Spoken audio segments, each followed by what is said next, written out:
はい、皆さん、こんにちは、こんばんは、おはようございます。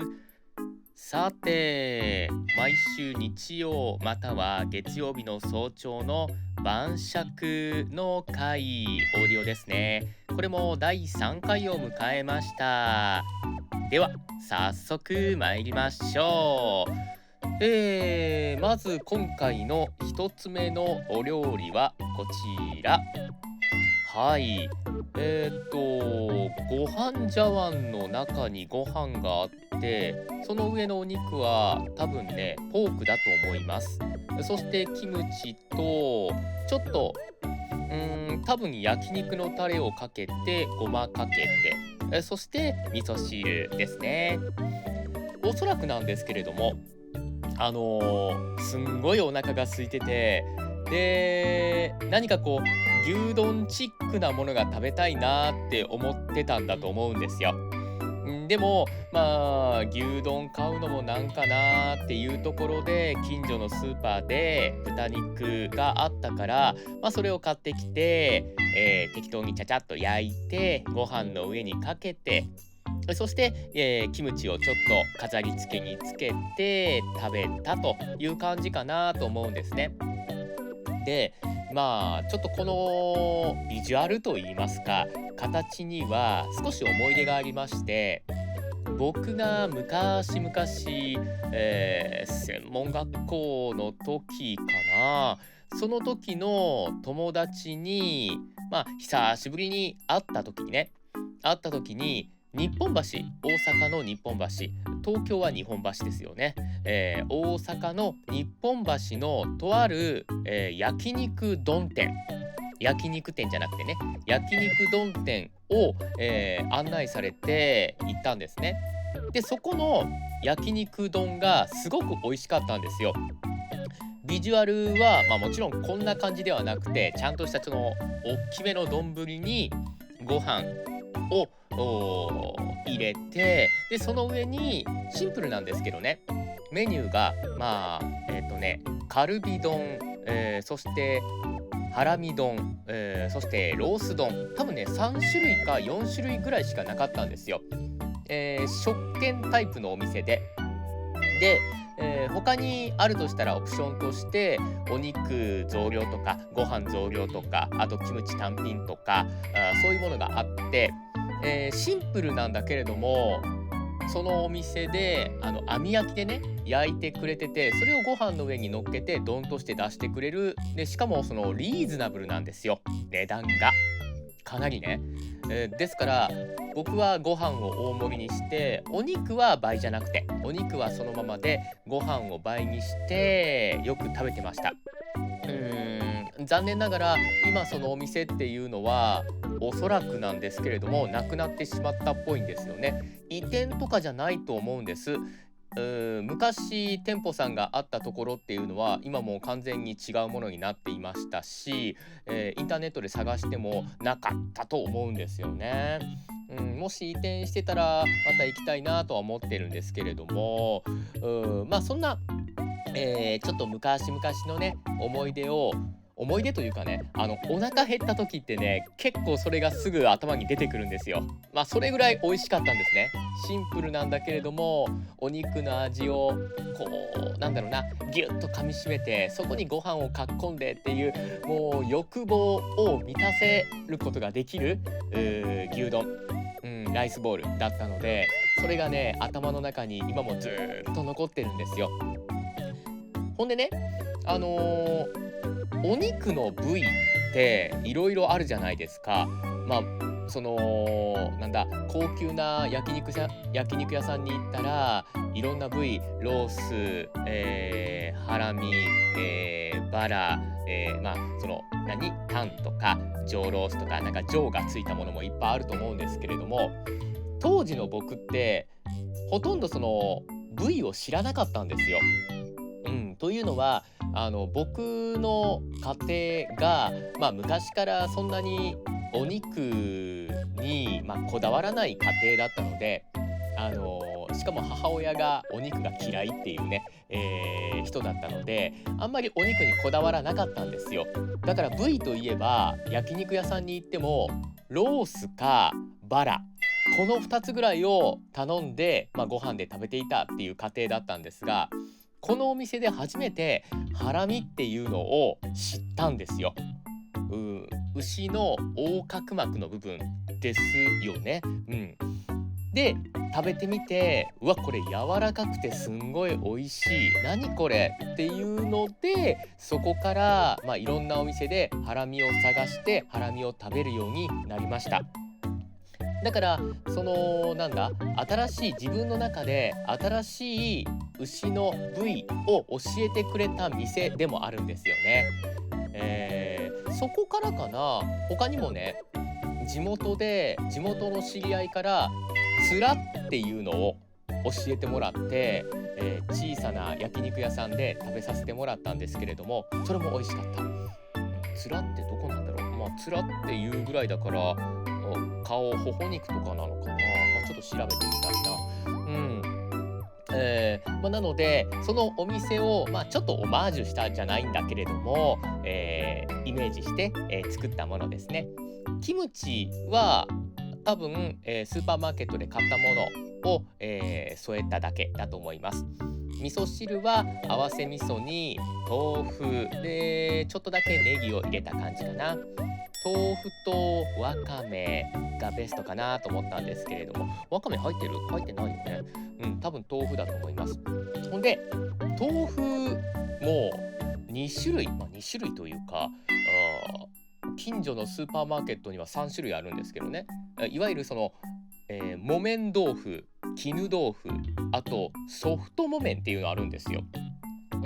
多分ね、木綿がちょっと硬い豆腐で、絹が柔らかい豆腐なんですけれども、ソフト木綿っていうのはその真ん中ぐらいの食感だったと思います。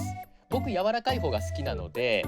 いつも絹かソフト木綿を食べてます。冷ややっこにしたり味噌汁に入れたりとかですね、どんな料理でも合うので、焼いてもいいし、煮込んでもいいし、すき焼きにもね入れても美味しいですし、豆腐はなんだかんだと言ってね食卓に顔を出します。その豆腐を味噌汁に入れて、あっさりと言いますか、豚肉もねヘルシーというか、ビタミン C、D、栄養素が結構ありますので、それもちょっと考慮して食べました。ただご飯たくさん食べるのでね、お腹気になってます。さて続いてはこちら、うなぎ丼ですね。うなぎ丼、あんまりねうなぎが高いですから頻繁に食べることはできないんですけれども、安い日があったら買って冷凍して保存してるんですよ。で多分これも冷凍したものだったと思うんですね。でその冷凍したものを、僕の家庭というか、僕は一回お湯で洗うんですよ。タレのついたうなぎを一回お湯で洗います。あらもったいないというお声もあるかと思うんですけれども、それをすることによってうなぎをうなぎをというか、うなぎのぬるぬるしたところに結構その油があって、でその油が生臭さにつながってるっぽいんですよ。何かのメディアでやってたと思うんですね。でそれを一旦洗い流してから、キッチンペーパーか何かで水気を拭いて、そしてフライパンの上で焼く、タレをかける、ご飯の上に乗っけるという工程を踏んでいます。本当はと言いますか、そのまま焼いて、そしてうなぎのタレをかけて食べるっていうのでもいいと思うんですけれども、ひと手間かけたいなと思って、美味しいものをより美味しく食べたいなと思って、僕はそんな感じに調理をしています。で、ちょっと少ないかなとは思うんです、この写真を見ると。でも、だいたいね、さっきのお肉もそうなんですけれども、お肉1に対してご飯9ぐらいで僕食べるんですよ。なのでちょっとおかずがあれば、あとはご飯が全部賄ってくれる。というような、僕のバランスなんですね。ですからこれぐらいの量でも大丈夫。美味しくいただきました。うなぎのタレは結構多めにかけます。うなぎのタレもね、安い時ってスーパーマーケットで1ボトルというか小さいミニボトルね、あれが100円ぐらいで売ってるんですけれども、普段200円とかですからね、ちょっと安売りの時を狙わないといけませんね。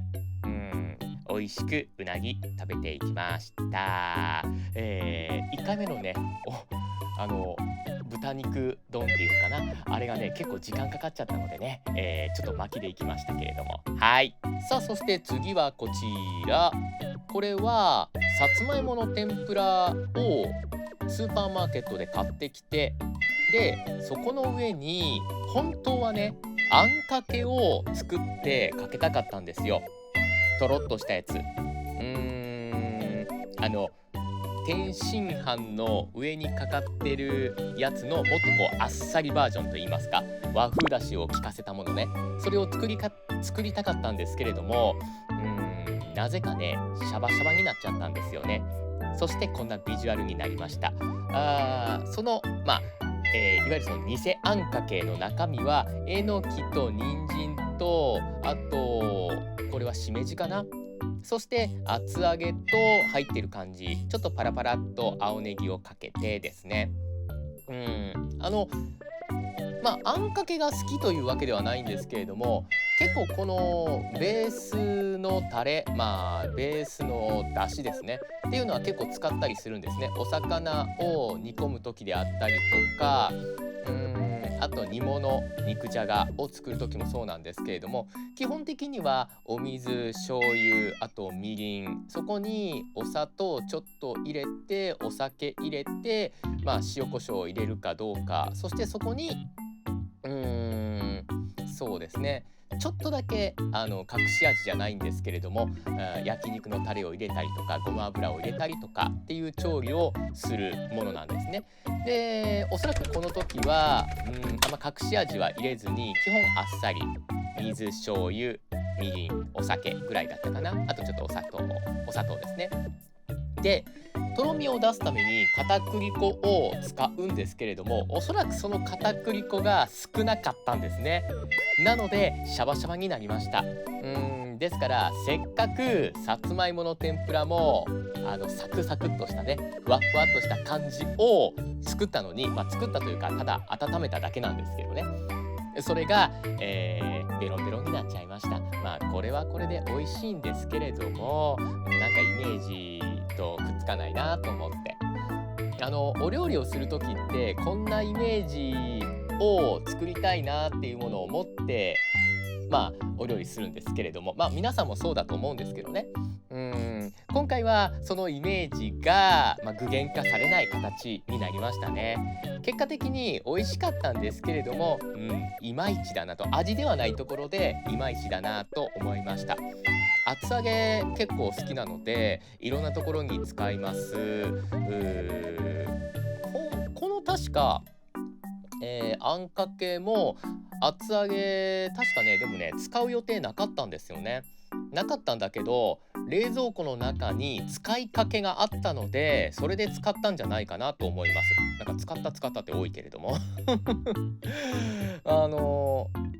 厚揚げもね結構足が早いのですぐカビちゃうので、できるだけ封を開けたら早めに使うようにしています。次回はちょっとリベンジということであんかけ作っていきたいなと思います。さて次はこちら。パッと見なんじゃらほいっていう感じなんですけれども、多分ね混ぜそばを作ったと思うんです。かいわれ大根とネギと天かす、そしてもやしをちょっとごま油で炒めたもの、そして、賞味期限の切れた海苔ですねなんじゃそりゃといや結結構こういう乾物系といいますか、海苔とか昆布とかって家にたくさん買い込んでいるんですよ。で、そのまま日の目を見ずに時間が経ってしまって、べちゃべちゃになっちゃった海苔っていうのが時々発掘されるんですが、これがまさにそうで、本当はなんていうのかな、プラスチックのケースに入っている海苔で1枚ずつ取り出して食べられるんですけれども、3枚4枚とね、まとめてもうくっついちゃったんですよね。それをハサミでちょきちょきっと切って、この混ぜそばの上に振りかけました。だからわかるかな、ちょっとね色が変なんですよ、この海苔。まあ風味もねちょっとね、なんでしょう、古いっていう感じの風味がします。はい。で、天かす、ちょっとだけごまをかけて、ごま好きなのでごま何でもかけます。かいわれ大根を前回お伝えしたかな、結構好きだったんでね、この間ねスーパーマーケット行った時にお話ししたと思うんですが、かいわれ大根の値段ね、安い時で税込みで19円ぐらいって言ってたんですけれども、いやいやいや、もっと安かった。税込みでね12円ぐらいでした。めちゃめちゃ安い。そりゃ2つ3つ買うわなっていう感じの値段でした。それぐらい安かったらね、かいわれ本当にたくさん買いたいんですけれども、これも足が早いので、たくさん買い込んで、冷蔵庫の中でね眠らせないようにしたいと思います。で、もやしはごま油で、もやしもねすぐ匂いがね酸っぱくなっちゃうんで、できる限り買ったその日に調理をして食べるようにしております。茹でて水気を切ってごま油を振りかけたものですね。ネギは青ネギを使って、小さいネギですね。で、おそらくこのタレなんですけれども、混ぜそばのタレは多分ね、そのレトルトで売ってる混ぜそばの素みたいなやつ、を使ったと思うんですね。おそらく。で、もしそれがなかったらめんつゆをちょっとアレンジして入れようかなっていうところですね。めんつゆをちょっとだけ希釈薄めて、ごま油ちょっとだけ入れて、だし顆粒のものを入れてっていう感じかな。それをかけてみようかなと。ここに卵入れたら美味しいんですよね。皆さんって混ぜそば、例えばねこの混ぜそばに卵を入れるとしたら、白身と黄身両方入れますか？黄身だけにしますか？どっち？結構ね、僕の周りって黄身だけを入れるっていう人も多かったりするんですよ。じゃあ白身どうすんのって聞くと、捨てるってさ、もったいない。僕は黄身だけが欲しい時もあるので、その時は白身をフライパンで焼いて、目玉焼きの目玉がないバージョンを作ります。それを醤油かけて食べます。やっぱね、もったいないのでね、そういうのも全部入れちゃいます。はい。さて、今回のラストはこちらです。いやー、抹茶っ茶ですね。抹茶色。これはね、おなじみの厚揚げとキャベツ、そして豚肉入れて、豚肉だったかな、牛肉だったかな、多分豚肉だったと思うんですが、ネギちょっと入れて、ピーマンちょっと入れて、ごまかけてというところで、その基本となるベースなんですけれども、多分これね味噌だれだったと思います。これもスーパーマーケットで買ってきたキャベツと厚揚げの味噌炒めみたいな素があったので、それを買ってきて作ったものですね。具材をフライパンで炒めて、最後に、その、素を入れるという感じ。お手軽で美味しかったですよ。ご飯と一緒に食べるとね、ちょうどいい感じ。単体で食べるとちょっと味が濃いかなという感じがしたので、もし味が濃かったら具材を増やして、少し希釈する感じがいいかな。味噌だれと言いますか、醤油ベースの味も好きなんですけれども、結構少し話がそれますが、ラーメンとかでもあるじゃないですか、いろんな味が。基本僕僕はあっさり醤油が好きなんですけれども、時々味噌がね食べたくなるんです。濃いやつね、濃いやつ。それにチャーハンと餃子とっていう感じかな。まあそれと同じような感じで、味噌だれ炒めとご飯と、多分味噌汁かなんかつけたかな。一つのこう定食風にして作りました。美味しかったです。もし見かけたら、スーパーマーケットとかね、ドラッグストアで見かけたらぜひ作ってみてください。結構お料理、本格的なお料理を作りたいけれども、味付けどうしたらいいのかなっていう時に、お料理の元が売ってるコーナーねっていうのはちょこちょこ見たりします。なんか適当な具材を炒めてそれ入れればなんとなく形になるので、ぜひ皆さんも見かけたら作ってみてください。味噌だれ炒めでございました。さあということで今回も5品、補足情報として晩餐の補足情報としてお話をさせていただきました。どうなんでしょう。今まで第3回ということでやってきましたけれども、いろんな形をねまた編集なんかで追加していきたいなとは思うんですけれども、何かご意見とかございましたらまたお伝えいただければ幸いでございます。さてでは夜も更けてまいりましたので今日はここまでにいたしましょう。また次回お会いいたしましょう。ではではよろしゅう。